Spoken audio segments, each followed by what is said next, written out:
Bonsoir, c'est Céphase Legrand. Je suis narrateur.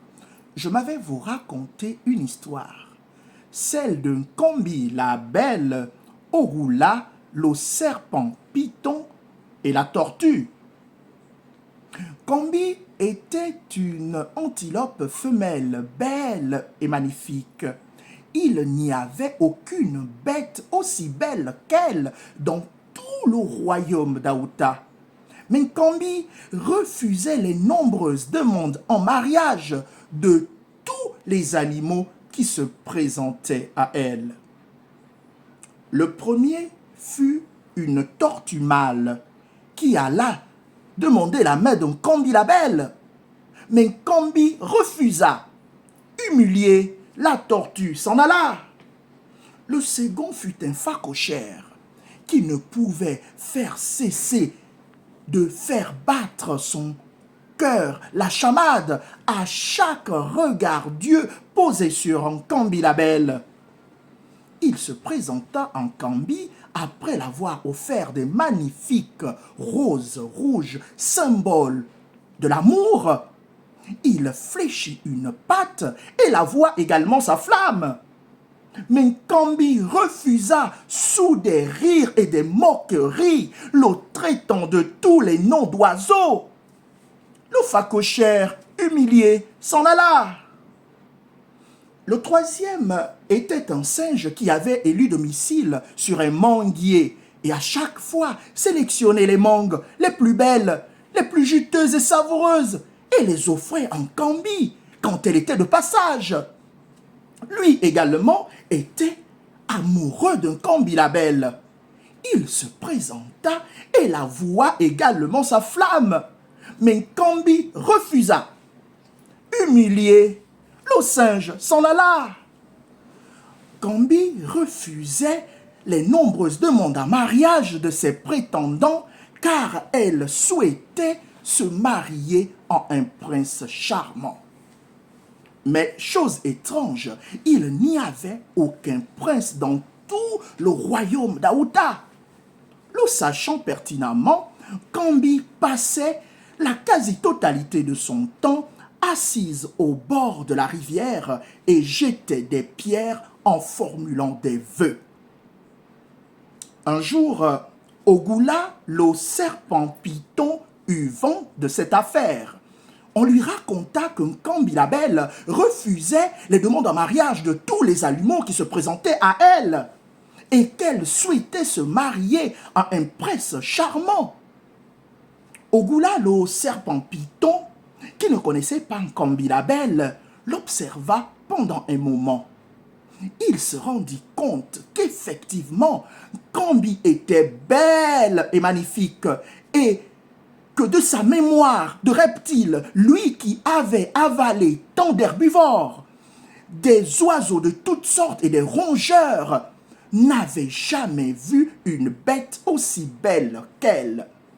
Elle suscitait en lui une admiration de la regarder, mais surtout de la manger.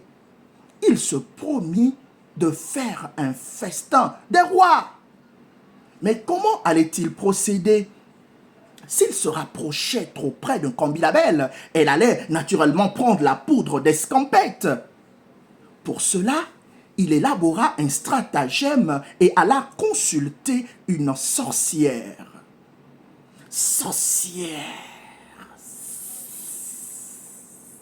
je souhaiterais que vous me fassiez une potion magique pour me transformer en prince charmant et séduire Nkombi la belle.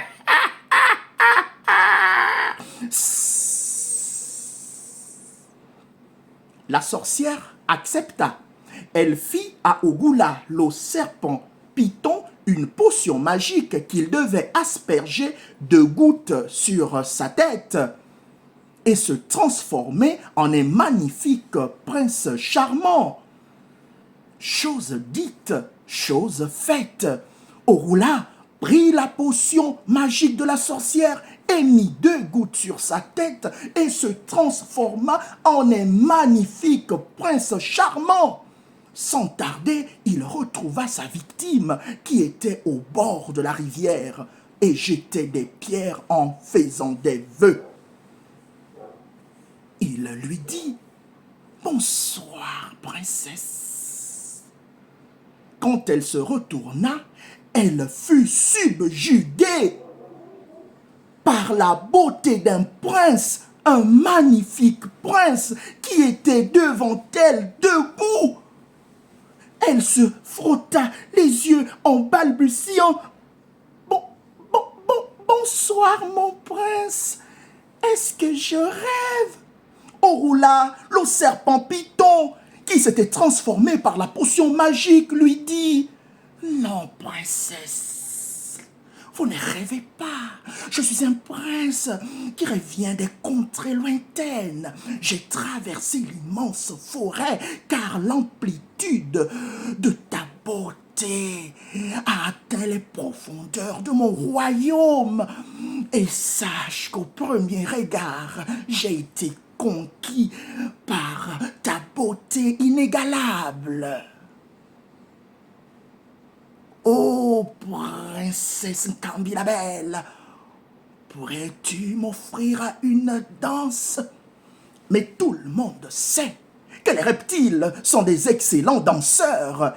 Ils esquissèrent quelques pas de danse et cela avait fini par conquérir le cœur de Nkambi la belle. Sans tarder, Orula le serpent python l'entraîna dans sa grotte. Mais malheureusement pour Nkambi la belle, arrivée dans la grotte d'Orula le serpent python, elle s'est rendue compte que ce n'était pas un prince charmant, mais Ogula, le dangereux Ogula, celui qui tue ses proies et les avale. Elle essaya de s'enfuir, mais Orula, plus rapide, s'est saisie d'un Nkambi par les pattes inférieures et commença à l'avaler. Nkambi, se débattant de toutes ses forces en appelant au secours, criait en appelant au secours. Le phacochère qui était non loin de la grotte, d'Orula le serpent python avait entendu les appels au secours. Il s'approcha de la grotte et s'est rendu compte avec effroi que Orula le serpent python était en train d'avaler Nkambi la belle. Nkambi l'implora, le supplia de toutes ses forces. « Au secours, phacochère! Au secours, sauve-moi! Orula le serpent python s'est transformé en prince charmant et m'a séduite. J'ai répondu favorablement à ses avances. Aide-moi! Aide-moi! Sauve-moi, phacochère! » Non! Non! Ça ne me regarde pas! Je t'avais demandé un mariage. Tu m'as refusé. Tu as dit que je suis sale, je vis dans la boue et je sens mauvais. Pourtant, je t'avais même supplié que je pouvais me laver pour toi. Ça ne me regarde pas. Ça ne me regarde pas. Ogula, débrouillez-vous. Débrouillez-vous. Le phacochère s'en alla sans se soucier à ce qui arrivait en Nkambi la belle. Nkambi qui continuait à crier en appelant au secours. Le singe qui était sur son manguier jeta ses mangues car il avait entendu une voix familière appeler au secours. Il descendit sur son manguier et s'approcha de la grotte d'Orula le serpent python. Lui également remarqua qu'Orula était en train d'engloutir Nkambi la belle. Nkambi le supplia de la même manière qu'elle fit au phacochère. Mais le singe refusa.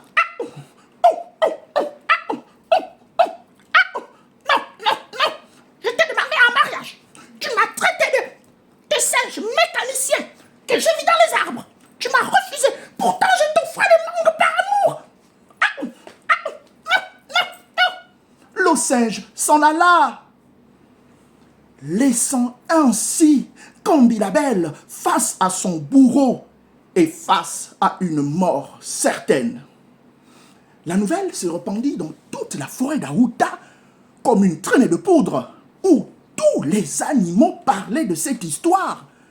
Qu'Orula le serpent python, par la potion magique, avait réussi à séduire Cambilabel en se transformant en un prince charmant et avait amené Cambilabel dans sa grotte et qu'il était en train de l'avaler. La tortue qui jouait avec un de ses amis au bord de la rivière, un immense crocodile, le demanda de l'accompagner dans la grotte d'Orula le serpent python. Il monta sur le dos de son ami, le crocodile, et foncèrent en toute vitesse dans la grotte d'Orula le serpent python. Arrivés sur les lieux, effectivement, ils remarquèrent qu'Orula le serpent python avait englouti sa proie et qui avait perdu connaissance. La tortue demanda à son ami le crocodile d'attaquer Orula le serpent python si celui-ci ne vomissait pas sa prise. Craignant d'être dévoré par l'immense crocodile qui avait ouvert largement son museau en usant d'un vagissement effrayant et laissant percevoir ses nombreuses dents acérées.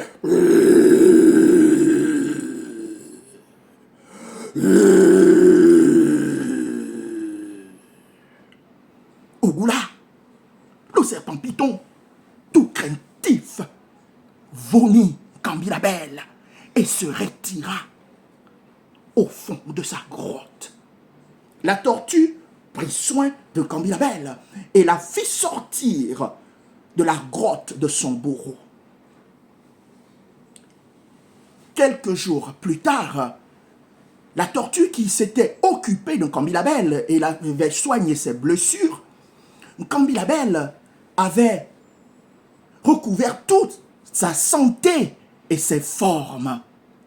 Elle était toujours l'animal la plus belle du royaume d'Aruta et tous les animaux de la forêt continuaient à l'admirer. La tortue demanda à nouveau en mariage Cambilabel qui accepta. Tous les animaux de la forêt furent conviés à leurs noces et leur mariage fut splendide. La tortue, par son courage, avait sauvé Cambilabel du joug de son bourreau, lui qui n'avait pas accepté, contrairement aux autres, de la laisser mourir face à Orula le serpent python, mais l'avait délivré d'une mort certaine par amour, vécu heureux avec son épouse et eurent de nombreux enfants. Ceci est une histoire de Céphase le Grand. J'espère que cette histoire vous a plu. Bisous et à bientôt.